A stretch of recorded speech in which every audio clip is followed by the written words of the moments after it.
With the new iPhone now out and with us, everybody is asking the same question. One of the biggest updates with iPhones always is that camera. People want to know, how good is this camera? Is it any better? Is it just marketing?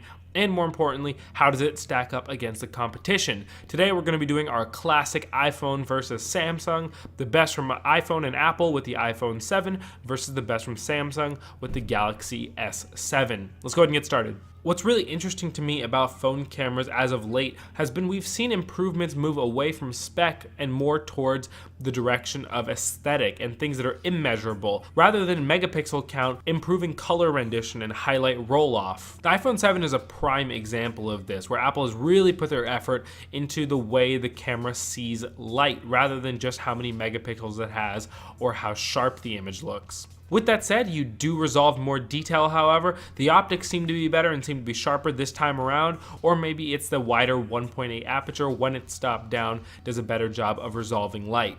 Moving on to the S7, things are as we have come to expect from Samsung. Images are very clean, very crisp, resolves a lot of detail, but a good amount of it is over sharpening in post, as well as saturation boost from built-in software. When looking at the images side by side, I do prefer the iPhone 7's image, and again, as mentioned at the beginning, this is really down to the way it looks and sees light.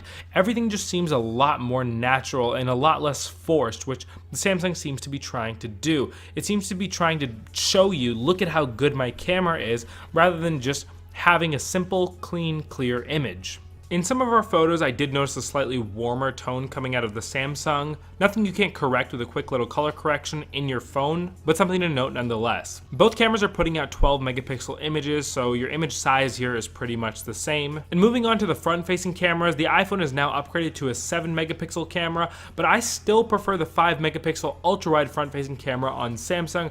I have always said I am a huge fan of ultra-wide front-facing cameras, and I think Samsung does it best. And let's also not forget that Samsung here has a wider and faster aperture on that front-facing camera at an f1.7, whereas the iPhone has a 7 megapixel f2.2 lens. In terms of video, it's pretty much the same stuff as photos since you're using the same color profiles from the same company, so their approaches here are similar as well, with Samsung having higher saturation and more vibrancy with slight over-sharpening, whereas the iPhone goes for a slightly subtle, more flatter, more neutral looking image. In low light, both phones look absolutely terrible. I want to make it a point to dismiss this myth that phones can be good in low light. It's really a matter of which phone is less terrible. As of now though, maybe in the future they will get better. In this case, I will give the slight edge to the iPhone. This was just from the circumstances that I used it in. I did think it resolved noise a little bit better, and I thought the noise looked a little more organic rather than the Samsung's noise, which looked a little more digital and kind of all over the place in terms of color. And so that's really it, guys. I didn't want to dive into pixel peeping for this video. I more so wanted to use it as an opportunity to show you guys some photos from both phones